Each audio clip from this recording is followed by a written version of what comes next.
भाग एक। समय के साथ एक सफर। सेपियंस का पर्दाफाश। Sapiens a brief history of human kind एक बहुत ही ज्यादा महत्वपूर्ण नॉन फिक्शन किताब है जो इतिहासकार और प्रोफेसर युवल नोआ हरारी ने लिखी है। यह किताब हमें मानव इतिहास के एक रोमांचक सफर पर ले जाती है, हमारे शुरुआती दिनों से लेकर पृथ्वी पर सबसे डोमिनेट स्पीसीज के रूप में हमारे वर्तमान स्थिति तक। हरारी एक सरल लेकिन गहरा सवाल पूछते हैं, क्या चीज हमें इंसान बनाती है? उनका कहना है कि बड़ी संख्या में सहयोग करने की हमारी अनोखी क्षमता ने हमें फूड चेन के शीर्ष पर पहुंचाया है। यह क्षमता भाषा और शेयर्ड मिट्स के लिए हमारी क्षमता से उपजी है। ये मिट्स, जिसमें धर्म, विचारधाराएं और यहां तक कि आर्थिक सिस्टम भी शामिल हैं, ने हमें किसी भी अन्य प्रजाति में अनदेखी पैमाने पर कोलैबोरेट करने में सक्षम बनाया है। हरारी की लेखनी न केवल इंगेजिंग और एक्सेसिबल है, बल्कि वैज्ञानिक प्रमाणों को दार्शनिक अंतर्दृष्टि के साथ जोड़ती है, जो इतिहास और ब्रह्मांड में हमारे स्थान के बारे में हमारी पहले से बनी धारणाओं को चुनौती देती है। सेपियंस सिर्फ एक हिस्ट्री बुक नहीं है, यह इस बात का थॉट प्रोवोकिंग एक्सप्लोरेशन है कि इंसान होने का क्या मतलब है। भाग 2। चेतना की चिंगारी। द कॉग्निटिव रेवोल्यूशन लगभग 70,000 साल पहले कुछ असाधारण हुआ। होमो सेपियंस ने एक कॉग्निटिव रेवोल्यूशन का अनुभव किया। इस अवधि ने हमारे इवोल्यूशनरी ट्रेजेक्टरी में एक महत्वपूर्ण बदलाव को चिह्नित किया, क्योंकि हमने एब्स्ट्रैक्ट थॉट, भाषा और पीढ़ियों से नॉलेज ट्रांसमिट करने की क्षमता विकसित की। इस कॉग्निटिव लीप ने हमें अन्य मानव प्रजातियों को पछाड़ने, शिकार करने और इकट्ठा करने के लिए जटिल रणनीतियों की योजना बनाने और बड़े और अधिक जटिल सामाजिक ढांचों को बनाने की अनुमति दी। इस अवधि में कला, संगीत और आध्यात्मिक मान्यताओं का भी जन्म हुआ, जो आत्म जागरूकता और दुनिया में हमारे स्थान की बढ़ती भावना की ओर इशारा करते हैं। यकीनन द कॉग्निटिव रेवोल्यूशन के दौरान भाषा का विकास सबसे महत्वपूर्ण विकास था। भाषा ने सहयोग और ज्ञान के प्रसारण की सुविधा प्रदान की, जिससे हम साझा मिथक और विश्वास बना सके। बदले में इन शेयर्ड स्टोरीज ने हमें बड़ी संख्या में सहयोग करने और बड़ी चीजें हासिल करने में सक्षम बनाया। भाग 3।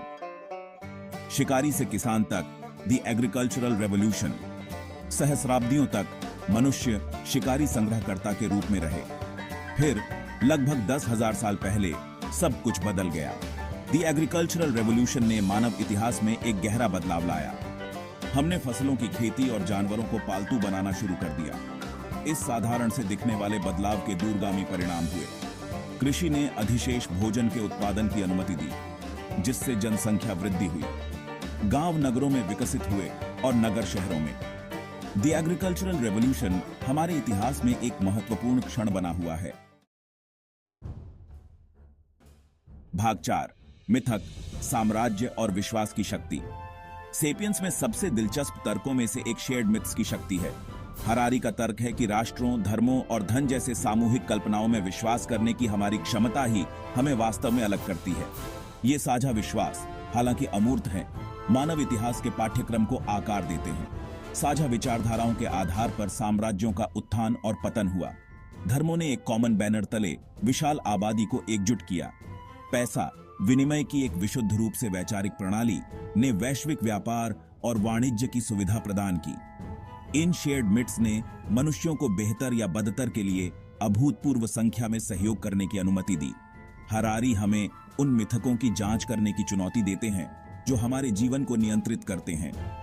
हम दुनिया के बारे में खुद को क्या कहानियां सुनाते हैं, ये कहानियां हमारे विश्वासों और कार्यों को कैसे आकार देती हैं। शेयर्ड मिट्स की शक्ति को समझकर हम उन ताकतों को बेहतर ढंग से समझ सकते हैं जो हमारी दुनिया को आकार देती हैं। भाग 5। मानव जाति का एकीकरण, पैसा, साम्राज्य और धर्म। पूरे इतिहास में विभिन्न ताकतों ने मनुष्यों को अलग अलग किया है। हमने क्षेत्र, संसाधनों और विचारधारा को लेकर युद्ध लड़े हैं। फिर भी विडंबना यह है कि इतिहास एकीकरण की कहानी भी रहा है। हरारी ने 3 प्रमुख कारकों की पहचान की है जिन्होंने मानवता को करीब लाया है: पैसा, साम्राज्य और धर्म। साम्राज्य, हालांकि अक्सर विजय पर बने होते हैं, ने विचारों और संस्कृतियों के आदान प्रदान को भी सुगम बनाया। उन्होंने व्यापार और संचार के विशाल नेटवर्क बनाए।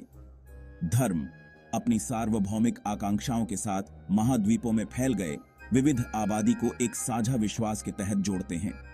पैसा विनिमय की एक सार्वभौमिक भाषा सांस्कृतिक और भाषाई बाधाओं को पार करते हुए वैश्विक व्यापार और संपर्क को सुगम बनाता है। हालांकि ये एकीकृत बल अपने काले पक्षों के बिना नहीं थे।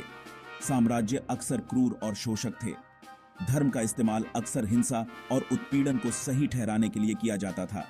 पैसा, जबकि एक शक्तिशाली उपकरण, लालच और असमानता को भी हवा देता है।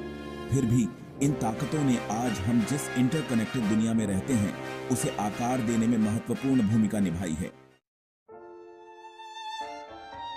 भाग 6, द साइंटिफिक रेवोल्यूशन सोचने का एक नया तरीका। 16वीं शताब्दी में शुरू हुई द साइंटिफिक रेवोल्यूशन ने मानव समझ में एक आमूल बदलाव लाया। यह डॉगमा और रेवलेशन पर आधारित जानने के पारंपरिक तरीकों से एक प्रस्थान था। इसके बजाय इसने ऑब्जर्वेशन, एक्सपेरिमेंटेशन और एम्पिरिकल एविडेंस की खोज पर जोर दिया। सोचने के इस नए तरीके ने फिजिक्स, एस्ट्रोनॉमी और बायोलॉजी में अभूतपूर्व खोजों को जन्म दिया। कोपरनिकस, गैलीलियो और न्यूटन जैसे वैज्ञानिकों ने ब्रह्मांड और उसमें हमारे स्थान के बारे में लंबे समय से चली आ रही मान्यताओं को चुनौती दी। द साइंटिफिक रेवोल्यूशन केवल नई खोजों के बारे में नहीं थी, यह दुनिया के बारे में सोचने के एक नए तरीके के बारे में था। द साइंटिफिक रेवोल्यूशन का मानव समाजों पर गहरा प्रभाव पड़ा। इसने टेक्नोलॉजिकल एडवांसमेंट्स, बेहतर दवा और प्राकृतिक दुनिया की अधिक समझ को जन्म दिया। इसने चर्च जैसे पारंपरिक संस्थानों के अधिकार को भी चुनौती दी, जिससे शासन और समाज के बारे में नए विचारों का मार्ग प्रशस्त हुआ। भाग 7, होमो देउस का उदय। क्या हम ईश्वरत्व के करीब पहुंच रहे हैं? युवल नोआ हरारी का तर्क है कि मानवता एक नए युग के कगार पर है। बायोटेक्नोलॉजी और आर्टिफिशियल इंटेलिजेंस के माध्यम से हम जीवन को फिर से आकार दे रहे हैं। हरारी इस नए इंसान का वर्णन करने के लिए होमो देउस शब्द का प्रयोग करते हैं। यह नई शक्ति अभूतपूर्व नैतिक चुनौतियां भी प्रस्तुत करती है। हरारी का सुझाव है कि इसका उत्तर आज हम जो चुनाव करते हैं उसमें निहित है। भाग 8, मानवता का भविष्य, चुनौतियां और संभावनाएं।